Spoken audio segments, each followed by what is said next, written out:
Muy buenos días, es un gusto recibirlos con las primeras noticias de TV Ciudad en una jornada de miércoles con 5 grados de temperatura a esta hora en Capital. Saludo cordial a quienes nos siguen por Uniradio, la radio de la Universidad de la República, 107.7 de FM, por señal abierta, 6.1 por TV Ciudad y por tvciudad.uy o por YouTube. Vamos a repasar rápidamente el pronóstico del tiempo para las próximas horas que nos dice Inumet. La máxima de hoy va a trepar hasta los 17 grados. Estamos viviendo la mínima de hoy, así que bueno, va a subir relativamente bastante la temperatura. El cielo estará soleado con alguna nubosidad. ¿Qué pasará mañana jueves 10 de julio?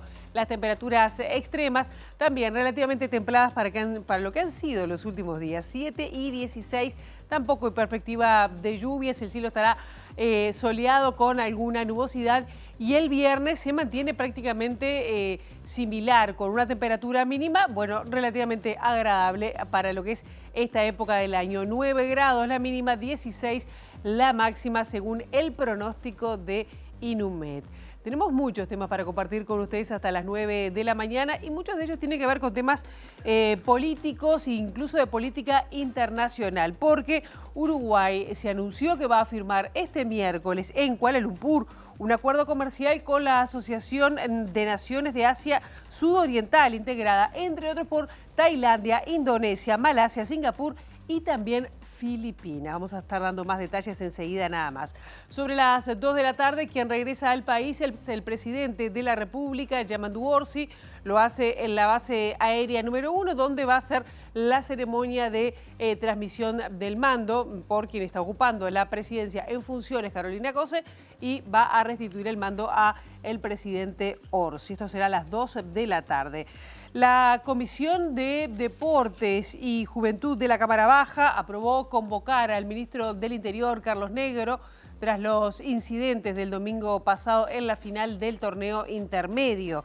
El diputado nacionalista Pedro Gisdoñán, quien preside esta comisión de diputados, dijo que la evaluación de Negro sobre el operativo de seguridad en el partido clásico generó preocupación y reclamó además el diputado un cambio drástico en la actitud de las autoridades. El senador del Partido Nacional, Carlos Camí, presentó un proyecto de ley sobre tenencia de armas justamente para dar seguridad jurídica a quienes la poseen. Y también vamos a seguir de alguna manera en el Parlamento porque también vamos a estar hablando de eutanasia. El presidente de la Cámara Baja, Sebastián Valdomir, informó que el proyecto de ley de despenalización de la eutanasia va a comenzar a votarse el próximo 5 de agosto. La votación, recordemos, había sido postergada a pedido del senador colorado Pedro Bordaberry. ¿Y qué va a pasar sobre las 8:30 de la mañana? Bueno, vamos a estar recibiendo al senador del Partido Nacional, Sergio Botana. Varios temas para hablar con él, pero dentro de ellos hablar sobre lo que dejó la Convención Blanca, además sobre la integración ahora y la presidencia de Álvaro Delgado en el directorio nacionalista y también cómo se está pensando en trabajar la coalición republicana. Temas varios para abordar, 8:30 de la mañana con el senador Sergio Botana. Ahora, momento de abrir la ventana hacia las calles de Montevideo para, con datos del Centro de Gestión de Movilidad, ver por dónde circular, por dónde no. @IMTránsito, @MBD Transporte para seguir en tiempo real cualquier cambio en la circulación de la ciudad. Les adelantamos algunos cortes que están programados. Luis de la Torre entre Joaquín Núñez y José María Montero. El corte es a partir de las 11:30 hasta las 5 de la tarde por trabajo de grúa. Pedro Campbell entre Enrique Puey y Palmar. El corte va a ser a partir de las 9:30 de la mañana hasta las 19:30 y un corte que se va a extender hasta el 11 de julio. Y Juan Ortiz entre Luis Alberto Herrera y Matías Abacú, el corte será ya está haciendo, hasta las 7 de la tarde por trabajos de hormigonado. Ahí vemos una miradita sobre la Rambla y el sol saliendo sobre Montevideo.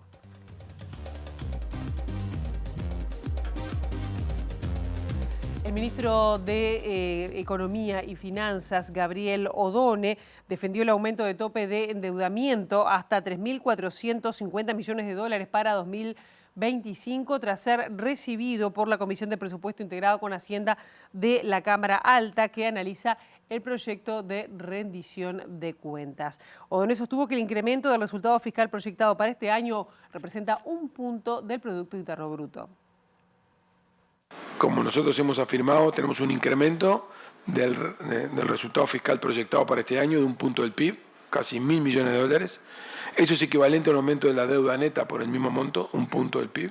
Y por lo tanto nosotros teníamos, de hecho, vamos a ser precisos, la administración anterior en febrero proyectó que la necesidad de financiamiento para este año eran del orden de los 5.000 millones de dólares. Pero con la nueva proyección que nosotros tenemos, que es 1 punto por ciento superior del resultado fiscal al cierre de año, la nueva estimación de la necesidad de financiamiento es de los 6.000 millones de dólares. Es importante subrayar que la oficina de deuda, que está a cargo del economista Herman Camil, fue la que hizo la estimación en febrero y la que hizo la estimación ahora. O sea que estamos hablando de los mismos profesionales que ante el cambio de situación reportada por la situación fiscal proyectada encuentran que las necesidades de financiamiento son superiores. Esos 6.000 millones de dólares de necesidades de financiamiento para este año requieren un tope de endeudamiento que supera lo que supuestamente hoy rige.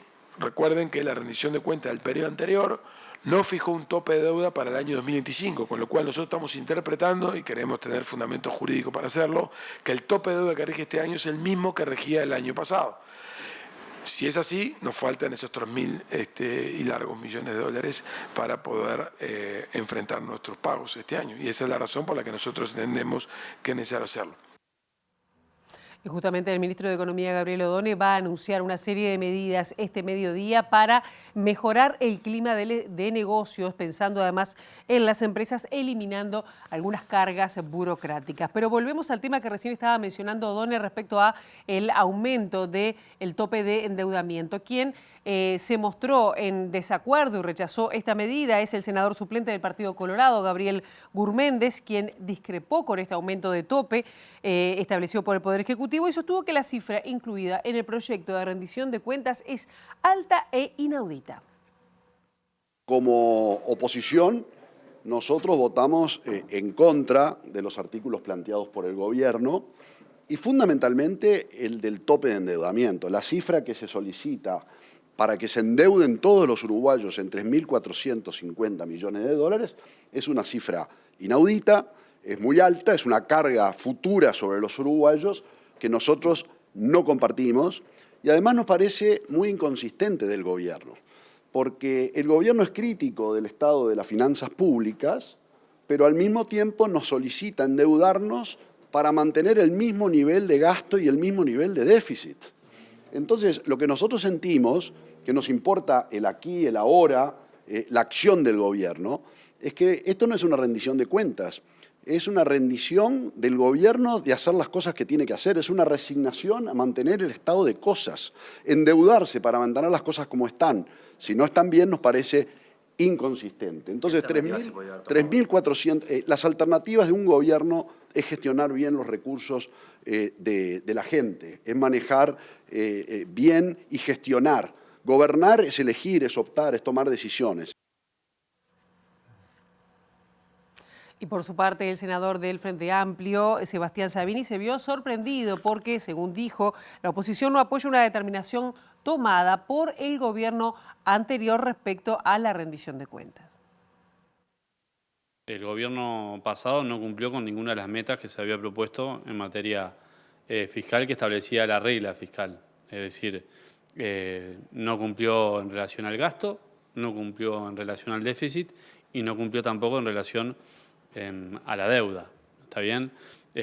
Pero además, digamos, por si esto fuera poco, por tener el déficit fiscal más grande de los últimos 35 años, la deuda social también empeoró. Es decir, recibimos un país que tiene más desigualdad, que tiene más pobreza infantil, que tiene mayor indigencia y que además los hogares tuvieron una pérdida muy importante de los ingresos, sobre todo en el interior y sobre todo justamente los hogares de menos recursos.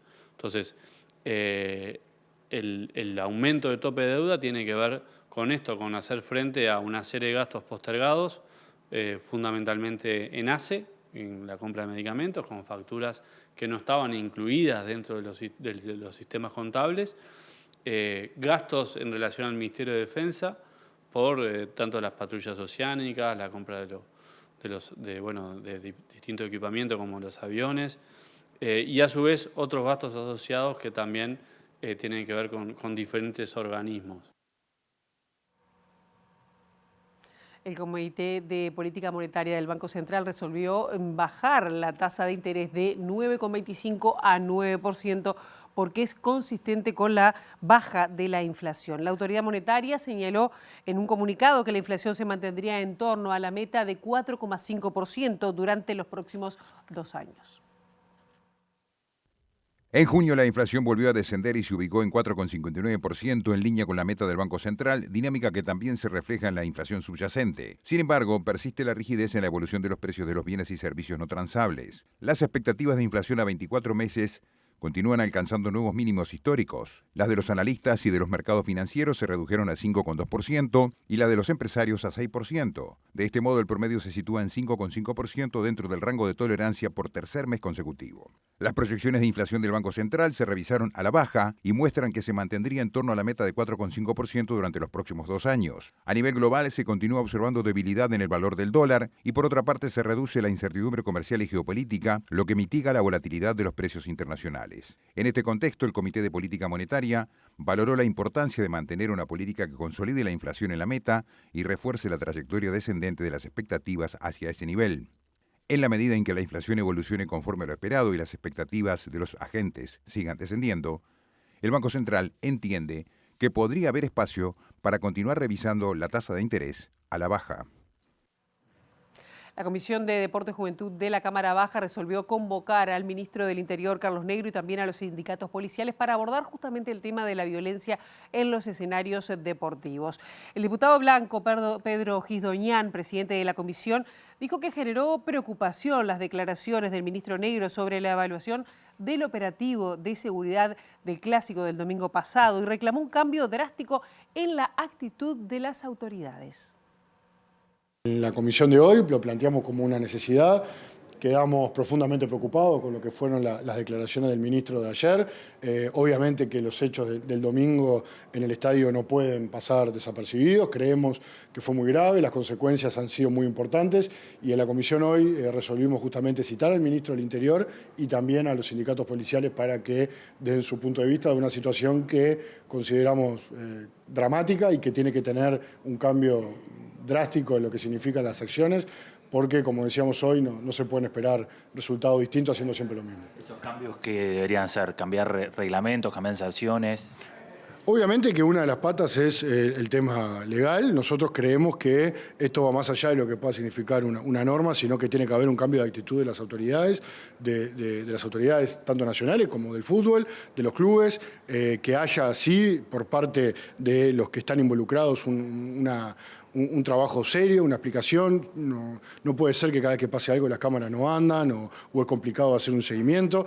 Estamos en el año 2025, hoy hay un acceso mucho más fácil y económico a lo que son las cámaras, a lo que son los medios tecnológicos, y no puede ser que tengamos todas estas dificultades para identificar a la gente. Estamos convencidos de que esto se termina con los violentos lejos de los estadios y la forma es justamente identificándolos y haciéndolo pagar justamente con penas que sean ejemplarizantes. El sociólogo especializado en temas de deportes, Leonardo Mendiondo, se refirió a los episodios de violencia del domingo pasado y también a las declaraciones del diputado Pedro Gisdoñán, que las calificó de mamarracho porque entiende un error descartar que la policía trabaje en las tribunas en futuros partidos clásicos.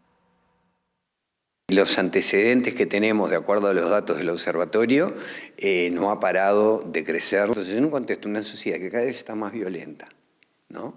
Y que se ve en multiplicidad de sectores de la sociedad, en el tránsito, en las escuelas, en los liceos, etc. Incluso a nivel político, creo que el fútbol no es una isla, el fútbol es una ventana a través de la cual podemos ver nuestra sociedad. Y sorprendería que no pasaran cosas, ¿no? Yo creo que esto fue un episodio desafortunado que pudo ser aún mucho más grave de lo que ha sido, y es cuestión de tiempo para que se produzcan nuevamente estos episodios. El diputado blanco Pedro Gisdoñán propuso que la policía sea parte de los operativos, pero adentro del estadio. ¿Crees que esto podría ser una forma de amortiguar la situación? es un mamarracho total, dicho esto con todo respeto, pero con una carencia de fundamentos técnicos que contradicen la literatura sociológica. Y por su parte, el senador del Partido Nacional, Nicolás Martinelli, ex ministro del Interior, dijo que las declaraciones de Carlos Negro, ministro del Interior actual, sobre el éxito del operativo fueron poco felices. El ex ministro del Interior destacó que la actual administración no está utilizando herramientas que habían incorporado en la administración anterior para mejorar la seguridad en los escenarios deportivos. Creo que calificar de exitoso o perfecto el partido del otro día o el operativo del otro día es pelearte con la realidad, sobre todo cuando tenés 2 policías heridos y 1 de gravedad que está en este momento internado en el CTI. Así que creo que las declaraciones del ministro Negro fueron poco felices en ese sentido. Hay muchas cosas para mejorar, por eso nunca se puede hablar de un operativo perfecto o exitoso, porque en la condición humana nosotros no somos perfectos y siempre hay cosas perfectibles. Ahora, nosotros dejamos arriba de la mesa y operativo el vedor deportivo, el vedor deportivo en materia de seguridad, que no se está aplicando. Me acuerdo hace 2 meses y medio cuando sucedió lo del partido de Peñarol Cerro, que le preguntaron en aquella oportunidad al ministro acerca de esa figura y no tenía ni la menor idea de su existencia. O sea, con el vedor en las tribunas, este tipo de incidentes se pueden evitar porque esa figura o esa suerte de infiltrado, digámoslo, para que se entienda mejor ahí en las tribunas, puede dar aviso al jefe del operativo de lo que está sucediendo. Y si descubre que hay bengalas o alguien ingresó con una pistola, entonces puede dar los avisos con antelación para que se tomen las medidas de seguridad correspondientes. El senador del Partido Nacional, Carlos Camí, presentó un proyecto de ley sobre la tenencia de armas para apuntar a dar mayor seguridad jurídica a quienes posean estos elementos. Camí asegura que países que han ido por la vía del desarme no han cumplido con el objetivo de bajar la criminalidad. El decreto reglamentario que fue en el 2016 estableció aspectos que en la práctica hacían que un ciudadano que quisiera responsablemente tener arma o mantenerla, la renovación de los permisos correspondientes vigentes, fuera dificultoso. Por eso en el año 2020, un decreto reglamentario de la ley corrigió estos aspectos. En este proyecto de ley lo que hacemos es contextualizar la legislación vigente, hacer ley lo que establece el decreto para darle más seguridad jurídica a los tenedores responsables de armas de fuego, que sepan claramente sus derechos y sus obligaciones, como ha sido tradición en nuestra nación, y también incorpora aspectos que hacen a actualizar la normativa. ¿El problema cuál es? No es el tenedor responsable del arma, aquella persona que lo tiene registrada, que hizo los estudios psicológicos correspondientes y de práctica de tiro y de formación para que se le otorgue el permiso, que lo tiene por cuestiones vinculadas a su realidad laboral, para protección de su familia, porque son cazadores, gente vinculada al deporte del tiro, son coleccionistas. El tema es los delincuentes, los que usan el arma en el submundo del narcotráfico y del delito y del crimen organizado. No hay, está demostrado, no hay relación directa entre tenencia responsable de armas en la ciudadanía con criminalidad. Tenemos que atacar al que la tiene el negro, tenemos que atacar al que la usa en el marco del delito, del narcotráfico, del crimen organizado, no en aras de eso ir contra el ciudadano honesto, legal y honrado que la tiene en el ámbito de todo lo que dice la ley. Esa es la gran diferencia que tenemos con el gobierno en este tema.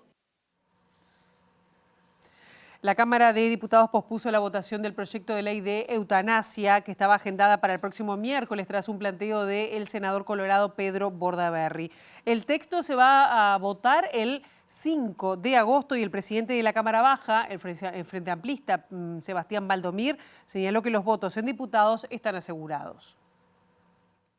El acuerdo que se llevó hoy en la Comisión de Salud de la Cámara de Diputados es que finalmente se pospone la votación del proyecto de eutanasia que estaba agendada para el miércoles 16. Se recibe un planteo por parte del senador Bordaberry de que iba a arrimar algunas propuestas puntuales y el tiempo para analizar esas medidas son la semana que viene y ya no llegaríamos para votarlo el miércoles 16. El compromiso que sí asumimos todos, con de alguna manera la participación aprobación de todas las bancadas y con la presidencia de la Cámara, es que en la primera sesión ordinaria del mes de agosto, que es martes 5, se votaría el proyecto, que ya tiene bastantes meses a tratamiento aquí en esta legislatura, en la Cámara de Diputados, y aparte viene de la legislatura anterior cuando fue propuesta en su momento por el diputado Pasquet, ¿verdad? Si bien no era la idea posponerlo 10 días más, lo que iba a hacer era tratar de fortalecer la votación del proyecto, pues nosotros sabemos que este proyecto tiene los votos para salir, tanto del Frente Amplio como en el Partido Colorado, y eventualmente si se enriquecía con alguna propuesta, por ejemplo, proveniente de la bancada de Vamos Uruguay, de repente aumentaba el apoyo que pudiera tener aquí en la Cámara de Diputados. Uruguay firmará este miércoles un acuerdo comercial con Kuala Lumpur, una asociación de naciones de Asia Sudoriental integrada por Tailandia, Indonesia, Malasia, Singapur y Filipinas. El ministro de Relaciones Exteriores, Mario Lubetkin, dijo a MB Noticias que este acuerdo consolida el viraje de la política internacional del país con foco en el sudeste asiático. Firmaré el acuerdo entre Uruguay y los países de ASEAN, o sea, del sudeste asiático, ante los cancilleres del sudeste asiático, lo que significará un antes y un después en nuestra relación con los países asiáticos. Por lo tanto, si ustedes suman nuestro viaje por China, si ustedes suman las bilaterales del presidente con las principales figuras de los principales países asiáticos, si ustedes suman ASEAN, está claro que nosotros hicimos y vamos a hacer un viraje en relación a nuestro comercio y a nuestras relaciones con Asia. Si ustedes suman las reuniones que tuvo el presidente y los mensajes que recibieron por parte de Sudáfrica, de Angola y de Egipto. Egipto es el norte de África también, nunca lo vamos a olvidar. Y si naturalmente recuerdan los resultados del Mercosur, solo podemos poner a esta gira internacional de apertura como nunca del presidente Orsi solo un signo en positivo, y que ahora se trata de construir porque las avenidas están creadas y además, naturalmente, como ustedes recordarán, nosotros asumimos la presidencia del CELAC, o sea, de los 33 países de América Latina y el Caribe, donde también hay mucha expectativa a partir de abril. Estamos satisfechos, creo que vamos avanzando muy rápido. Ahora, en los tiempos que la acción lo permita, tendremos que empezar a mostrar los resultados. Ya será dentro de 6 meses, un año, pero creo que estamos en las mejores condiciones ya para ir a un avance sustancial. El Partido Colorado le pidió al país que no siga y no participa más en las reuniones de los BRICS, que revea su posición además de su participación en este bloque internacional. Según el senador Andrés Ojeda, quien es secretario general del Partido Colorado, no tiene nada que hacer junto a países no democráticos como Irán o Rusia, y eso compromete a su juicio la política comercial del país. Expresando profunda preocupación y rechazando la presencia de Uruguay en los BRICS. Esto es muy importante. Uruguay tiene una tradición democrática muy prestigiosa, que es de lo que más nos agarramos para abrir mercados y para abrir espacios en el mundo. Eso implica que nos juntamos con países democráticos y con bloques democráticos, republicanos, que aparte gozan de prestigio de Occidente.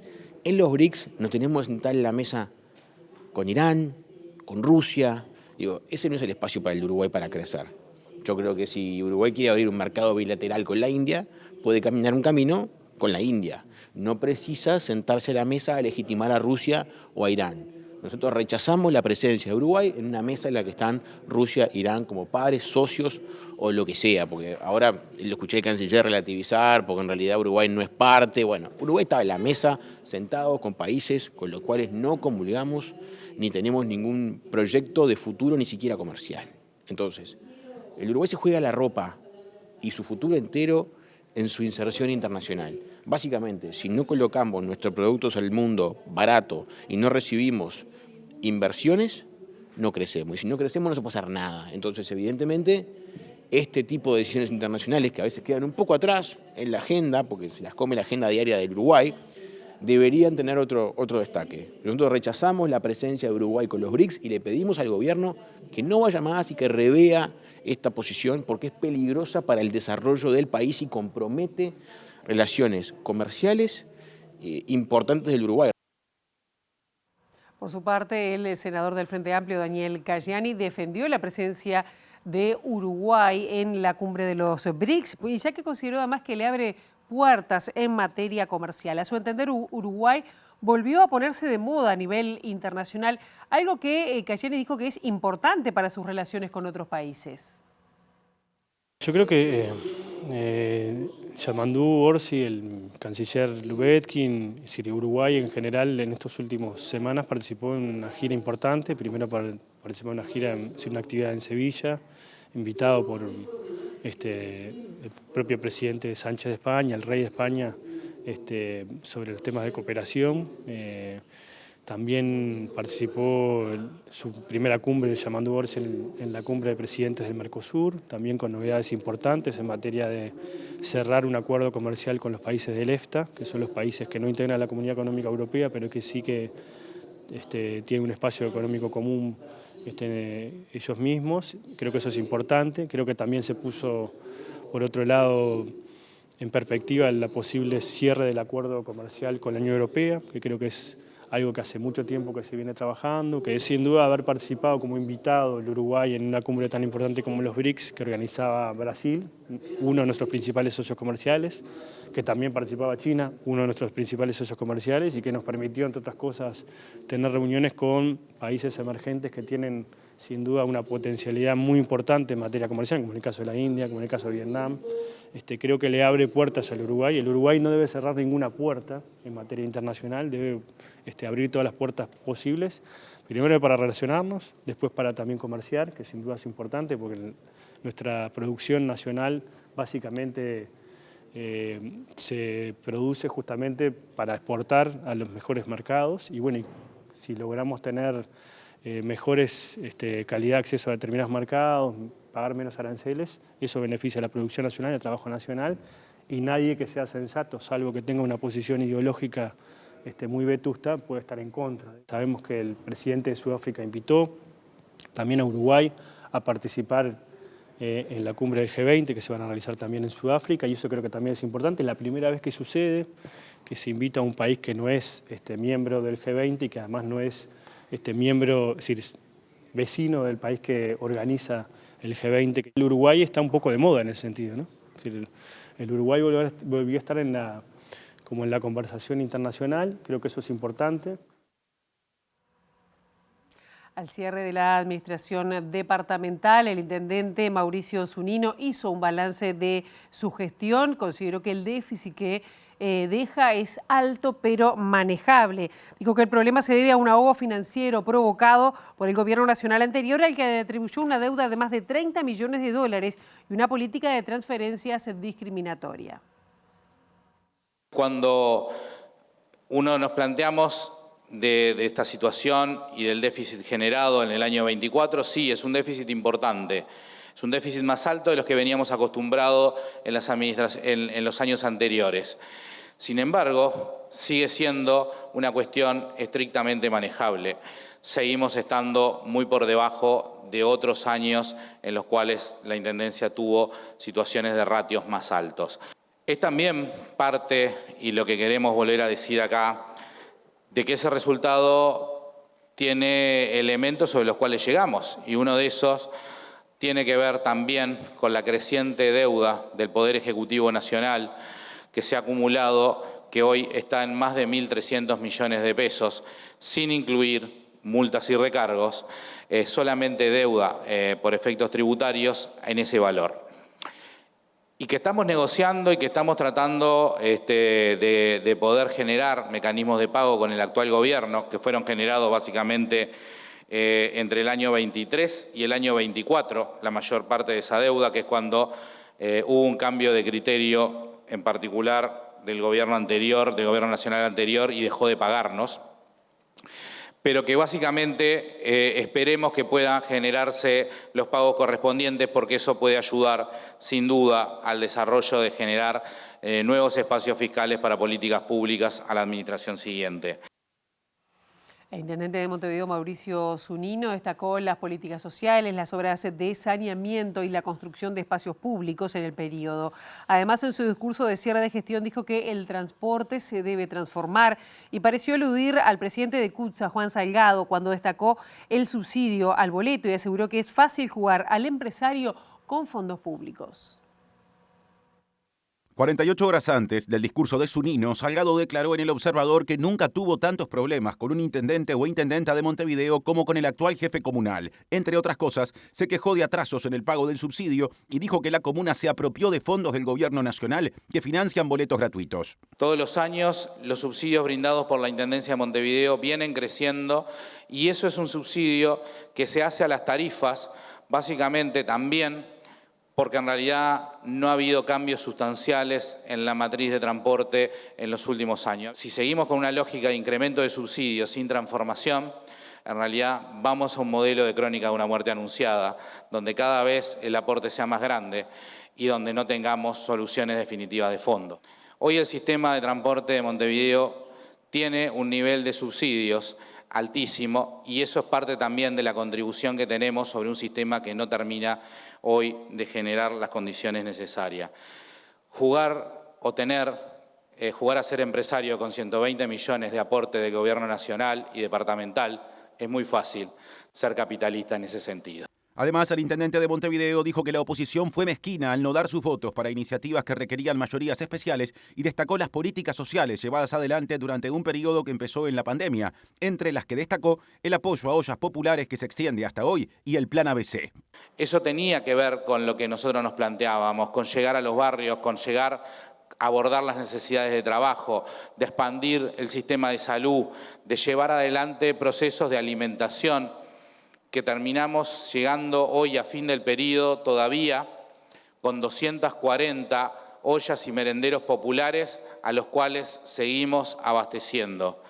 Y hoy que tenemos bastante menos, el proceso llegamos a abastecer a más de 450 en los momentos más críticos. Y también renunció el economista Mario Vergara al Senado para asumir este jueves como intendente de Montevideo. Su lugar será ocupado por Lilian Quechichian. El intendente electo dijo que el presupuesto de la intendencia es más limitado del esperado y que no está previsto aumentar impuestos. No sé si se me ocurre un privilegio mayor que el de ser representante del pueblo. Y en mi caso, yo le debo todo al Uruguay.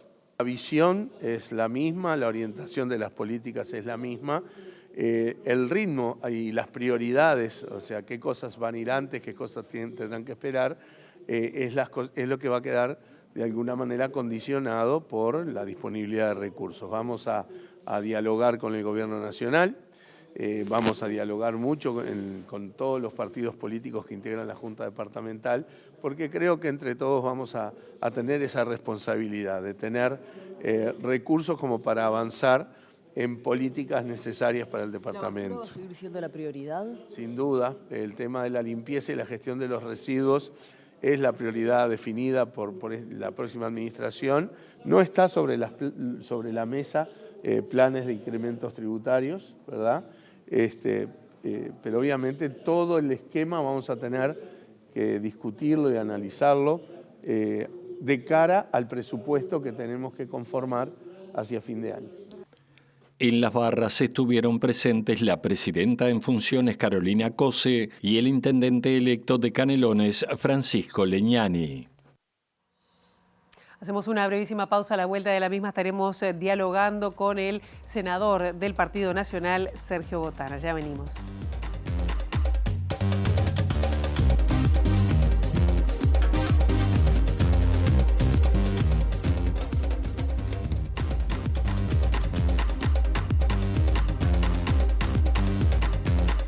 En este segundo bloque de MB Noticias estamos recibiendo con muchísimo gusto al senador del Partido Nacional, Sergio Botana. Un gusto recibirlo esta mañana. ¿Cómo anda? Buenos días, Pilar, y buenos días más que a Montevideo. Es verdad, llega a todo el país, ¿eh? Sí, claro.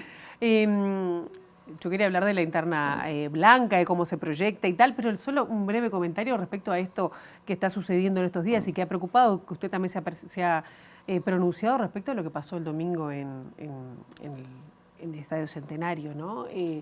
Ayer lo escuché diciendo reeditar una propuesta, una de las medidas que dijo que, bueno, hay que castigar a los violentos, incluso sacarle la libreta de conducir o cuestiones que vayan más allá de ese castigo. ¿Qué comentario le merece todo lo que ha pasado, todo lo que está pasando? O los violentos o la familia, o los violentos o la gente, o los violentos o el deporte. Entonces, lamentablemente es una convivencia que no se puede dar, hay que elegir entre una cosa y la otra. Y bueno, en el periodo pasado en el Senado, con la presidencia del senador José Núñez en la Comisión de Deporte, se ambientó allí un debate sobre todo este tema, donde bueno, fueron convocados todos los actores de la Asociación Uruguaya de Fútbol, del Comité Olímpico, los responsables de seguridad, todos los que tenían que ver con estos asuntos fueron convocados. Conversamos una serie de medidas, pero al final todo se quedó trunco porque empezó el tiempo electoral, empezaron algunas suspensiones, no se llegó a las conclusiones de un muy buen trabajo. Entonces la idea es reeditar esa experiencia en la Comisión de Deportes, usando la Comisión de Deportes del Senado como ámbito de diálogo, bueno, para la incorporación de algunas ideas. Alguna que en su momento incorporó Julio Sanguinetti, hijo, respecto de la incorporación de algunas tecnologías. Alguna idea como, bueno, la policía que vuelva a la tribuna. No puede ser que la policía sea vista como que provoca. Hay que acostumbrarse. Si los hooligans se acostumbraron, hay que, como el policía es una persona más en este país y que aboga por la paz y la seguridad de nosotros. No podemos tolerar que los intolerantes lo vean como alguien que viene a hacer daño. Y después esas cosas. En algún momento propusimos que el que caía en violencia en el deporte había que molestarlo en su vida. Sacarle la licencia de conducir. Los intendentes de la época estaban de acuerdo en ayudar en ese sentido. Si la persona tenía una transferencia del Estado por una pensión o una transferencia del MIDES o lo que fuera, suspendérsela por un tiempo. Si tenía capacidad económica, que tuviera una multa que lo llegue a molestar. La cosa es que el que va a caer en violencia piense un minuto antes. Bien. Y esa es la apuesta, una más, porque lo que no podemos es quedarnos con esto de que no podemos asistir a los espectáculos, la familia no puede, la cosa por ese lado no va. Vamos ahora a la interna blanca. Quedó movido el Partido Nacional con una convención que, fue dura y sobre todo en la previa, ¿no? Una buena convención en número, hubo asistencia, hubo disputa electoral, en eso fue una convención que generó expectativa y compromiso, que tuvo algunos aspectos que de verdad disgustan, sí. ¿Y quedaron para hablar esos aspectos para una próxima convención? Bueno, no, lo que pasa es que no es fácil tener convocatorias de esta magnitud, de esta dimensión. No siempre hay un motivo para que todos estén coincidiendo en la necesidad de juntarse y más cuando en realidad en las convenciones ahora esta nueva moda de que se puede hablar poco, entonces la gente que si viene a decir su mensaje o viene a ser escuchada, y si no hay voluntad de escuchar, la gente trata de no estar. Y no somos el Partido Comunista para trabajar con ese otro tipo de disciplina, ¿no? ¿Y va a tratar de cambiarlo eso o...? Bueno, pero esas cosas no. ¿Qué expectativa Voy tiene? a tratar de cambiar, de que la convención no sea así, eso debe cambiar normalmente. De que la convención de los blancos no tenga voto secreto o tenga voto firmado, Eso. Y lo otro es un tema de código de honor. Los códigos de honor son respetados o no por la gente.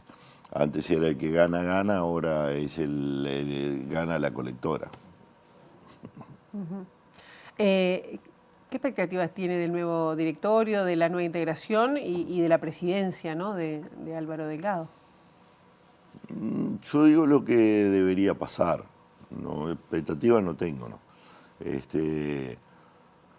Deberíamos de tener un partido o un directorio que conduzca el partido, que genere debate y diálogo sincero, respetuoso y cariñoso también, por supuesto, siempre en el respeto que tiene la gente cuando actúa con libertad.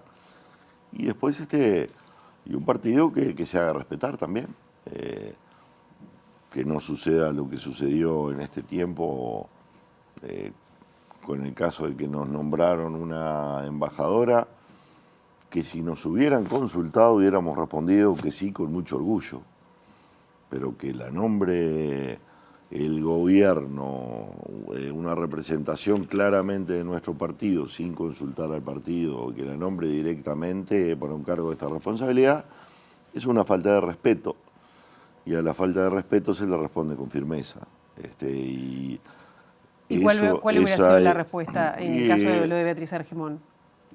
Si hubiera consultado el gobierno, creo que todos los blancos le hubiéramos dicho que sí con alegría.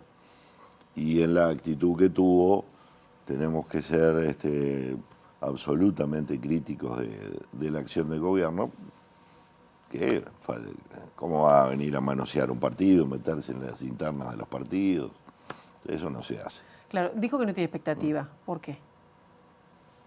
Bueno, no me pareció que el directorio haya salido de una elección que uno deba legitimar. De cualquier modo, son compañeros del partido y todo lo que hagan bien hecho lo vamos a estar apoyando.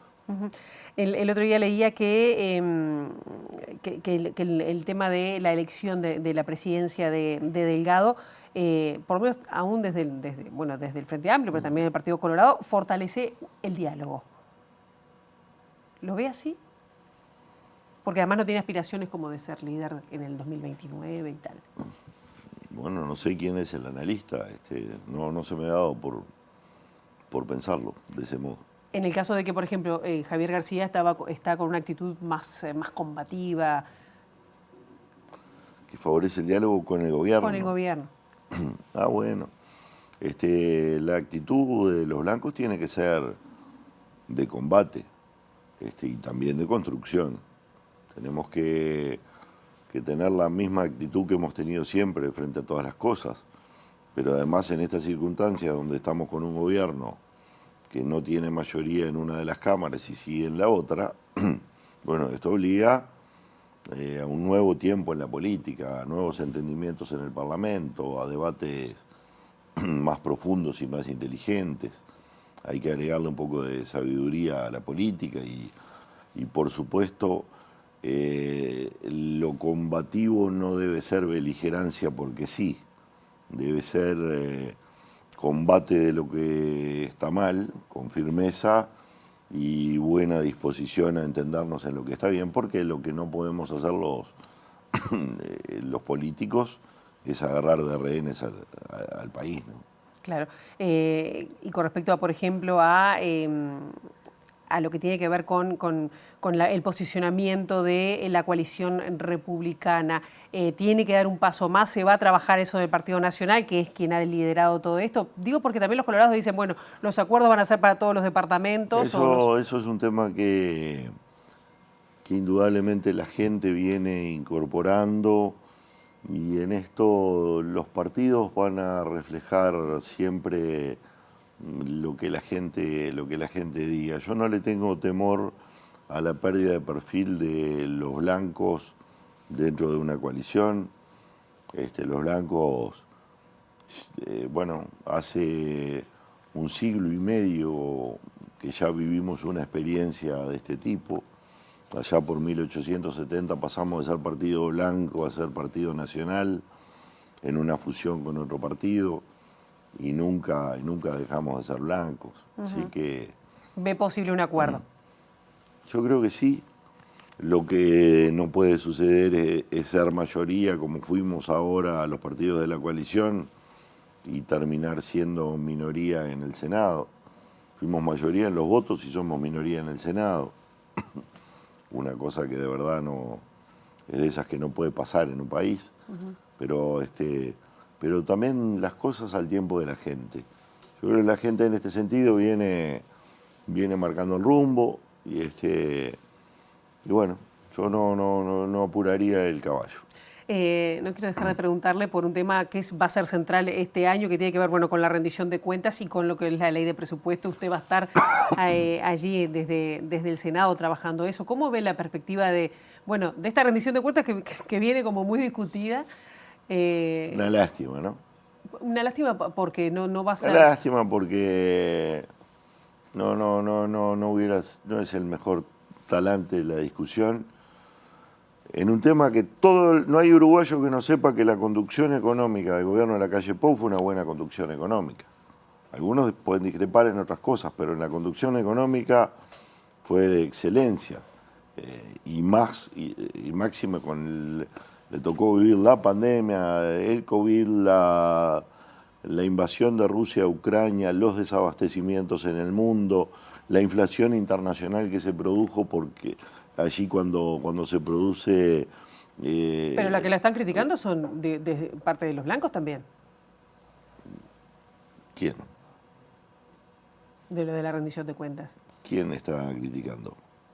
Estamos criticando las críticas que hace el gobierno actual sobre algo que no hay uruguayo que no sepa que fue de buen manejo. Entonces, ¿por qué cuestionar esas cosas?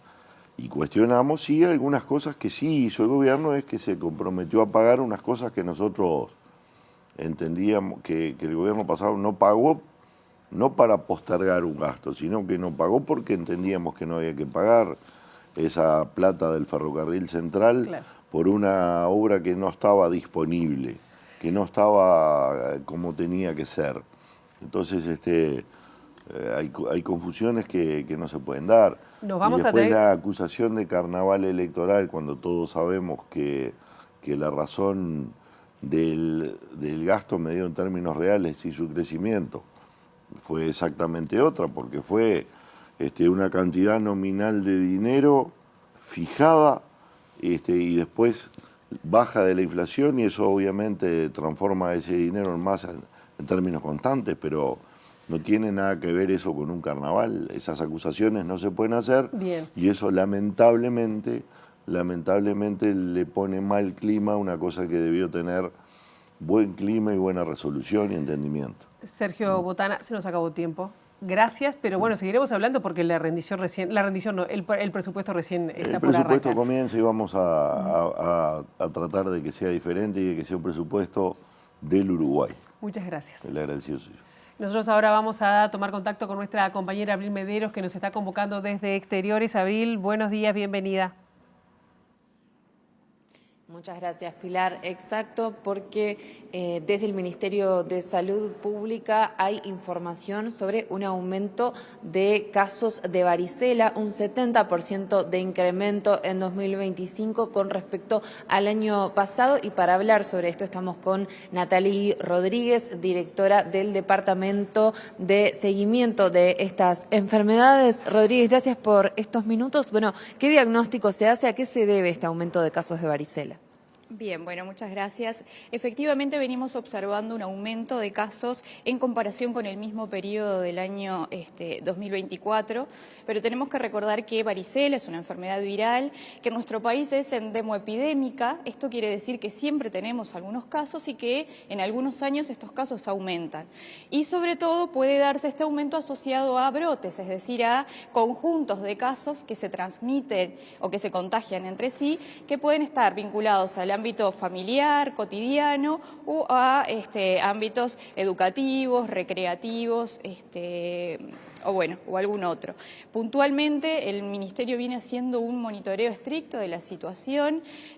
Los números, las incidencias que tenemos hasta esta fecha, en realidad se aproximan a las que teníamos previo a la pandemia, y se está concentrando sobre todo en un grupo de población que por su año de nacimiento es la población que no está vacunada o que solamente tiene una dosis de la vacuna.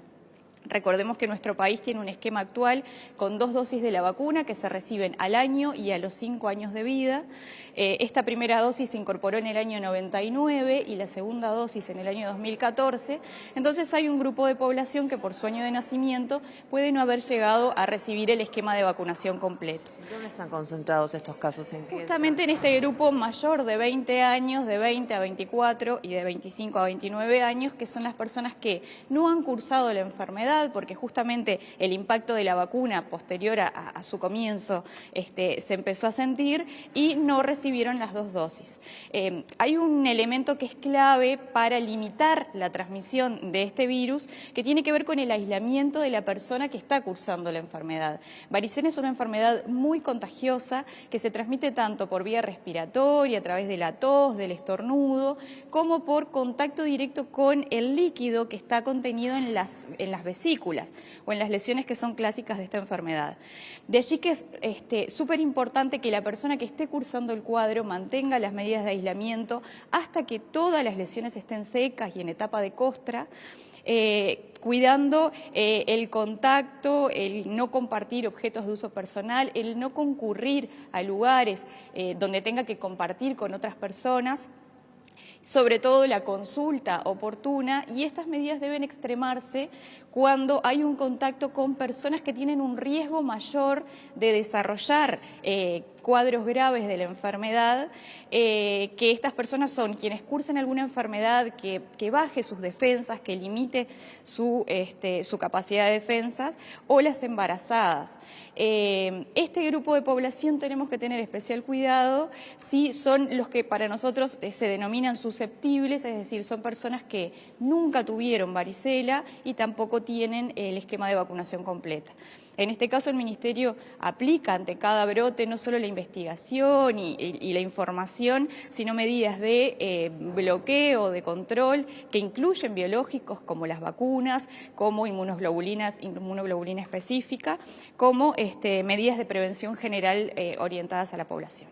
Bueno, le agradecemos la palabra a Natalie Rodríguez en el marco de este aumento de casos de varicela en el país. Volvemos a estudios. Muchas gracias, Abril. Nosotros vamos a dejar hasta aquí esta primera edición. Ahora quedan en compañía de Ciudad Viva. La actualización informativa a las 3 y nosotros volvemos mañana bien tempranito a las 8 aquí en TV Ciudad. Pasen muy bien.